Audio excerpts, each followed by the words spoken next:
this is Kosif here, and I'm with Colton and Lockie. Hi. Hello, outsiders. And this is our top 5 video of we'll celebrate the 100th video. I don't think it'll actually be the 100th video, but it'll be around it. So, top 5 videos will be showing our best areas of the project we've built so far, and some information of what we did while building them.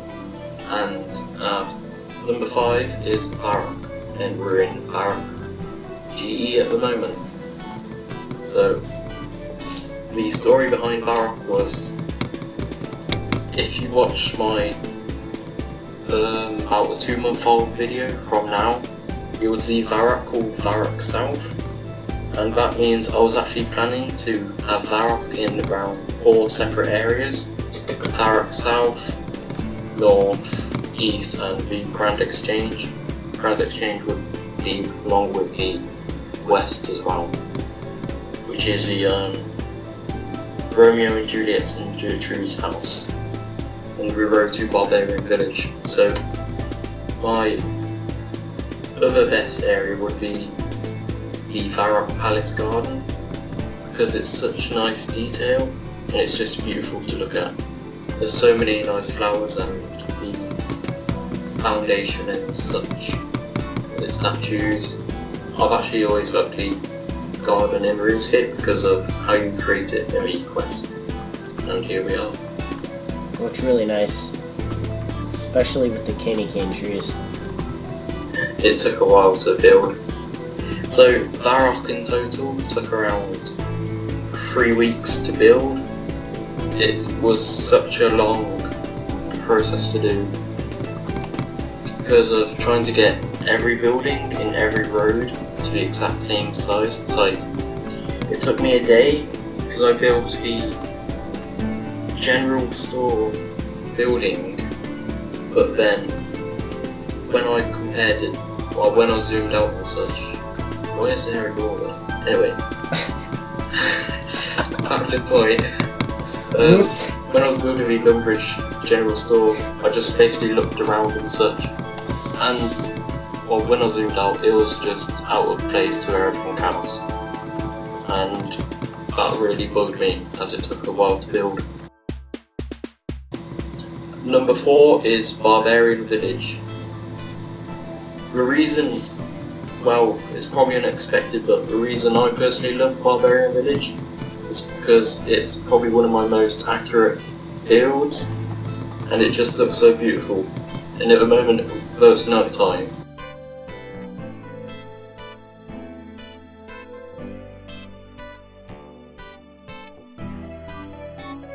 it looks really nice in daytime and night time. And another reason why Barbarian Village is on the top 5 is because it's actually titled as Beautiful and Deadly, because the barbarians of the village are actually hostile and will attack you on sight. Bam. Another reason for Barbarian on the list is the huge dungeon in the dungeon network underneath it, which is the stronghold of security, which is filled with monsters and rewards. Which is Also, just. can I come in for a sec? Yeah, sure. Yeah, sure. With the stronghold of security, I've got most of the themes of that of the dungeon anyway remixed, like melody, dogs of war and stuff. You can use them. I've listened to loads of your songs, and I was actually hoping to use some of them. So yeah, Yep. Cool. if people don't know, Lockie is actually remixing RuneScape videos. I stumbled across his channel, and I asked him if I could use some of the remixes for our project, and he agreed to. And the video, which is already published, you can see some of his work, which is great. It actually makes the project more feel like RuneScape because of the music alone. This is Karanja. This is probably one of the more harder maps I designed because of the fact that I had to redo it twice due to scaling issues.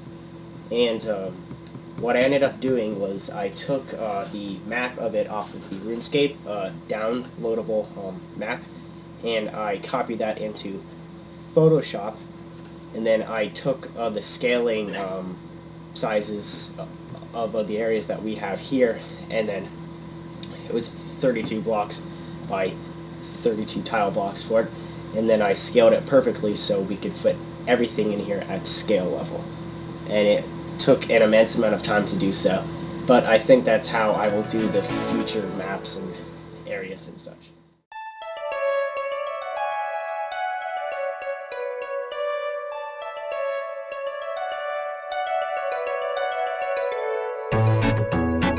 So we'll continue on up here along the fence line and stuff. I included a crap ton of palm trees and plants and different types of flowers. I just randomly placed them around there.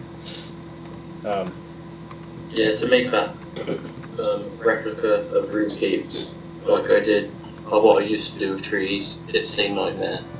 Yeah, I don't actually blame you.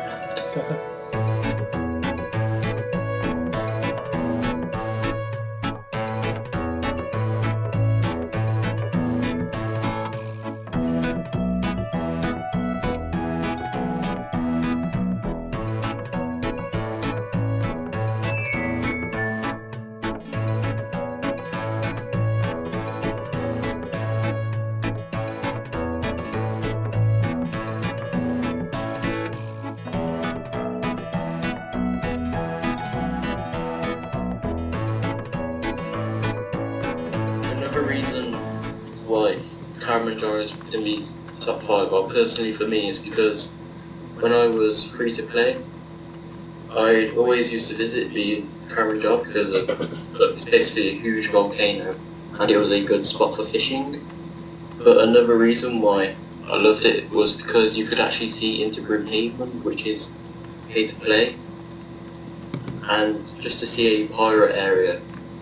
I always had a good feeling when seeing pay-to-play areas, and I could never afford membership when I was a kid. Oh yeah. So just looking into Brimhaven was really nice.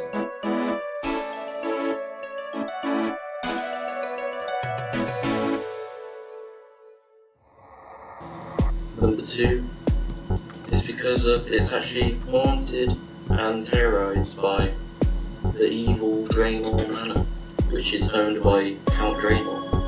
Over there, off in the distance. Yep. If we go there, it's through the dead trees. There's quite a few dead trees. And as you can see in the distance, just a haze of mist, the lights of the manor, and the lamps which light up the path to it. It looks spooky, nice, and you just know what's inside it. There's going to be ghosts and the Count Gielinor. And this is actually part of the Vampire Slayer quest. Number 2 is because it's just the atmosphere. It's like the town is dead, but it isn't. Yeah, There's like crows it is. around the farms. It's like just average citizens, while men and women just walking around. The lights make it. It's just the atmosphere of Gielinor Village. It's just a spooky atmosphere. The fog, it's like the bluish, misty fog. It's just a bluish atmosphere. The lamps just sear through that fog. Along with this we have the Gielinor Manor, not the Gielinor Manor, the Gielinor Jail. Okay, tongue twister there, Gielinor Jail. You can't actually enter the jail at the moment, but it will be part of the Prince Ali rescue quest. But yeah, the woodland area around the jail makes it concealed and hard to see. It should be true really, since it's a jail. And the marketplace is just eerie, I'd say. It's just eerie. We've got just the basic market stalls, the wine merchant, the seeds market, and the Diango.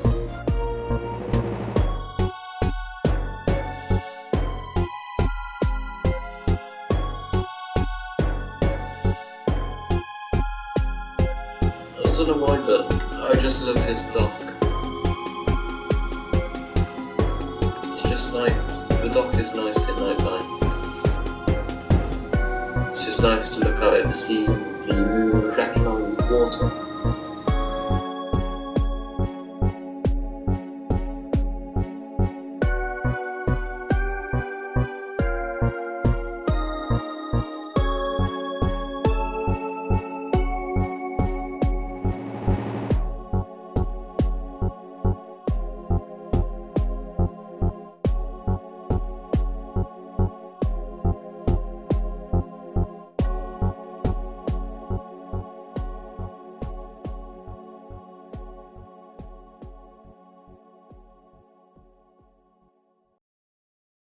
And number one area is Crandall, and hopefully Colton, if you can see in the distance, we have a huge lesser demon walking towards us, and that is actually really creepy to me. Crandall is the number one reason because of it's a desolate island. The story is in it is the only way to get it to it is the Dragon Slayer quest. So basically what happens is you sail to Crandall in your ship breaks.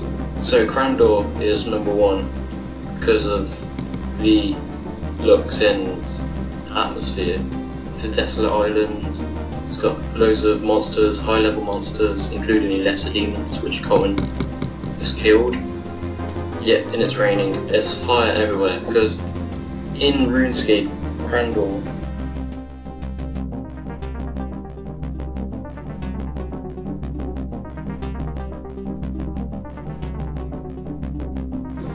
so I added some statues. Since Crandall was a lively community island, there's like a main city like Falador and Barak, so there's obviously going to be a population, so I added some knights, which you can see they've tried to defend the city from Alvar but obviously failed.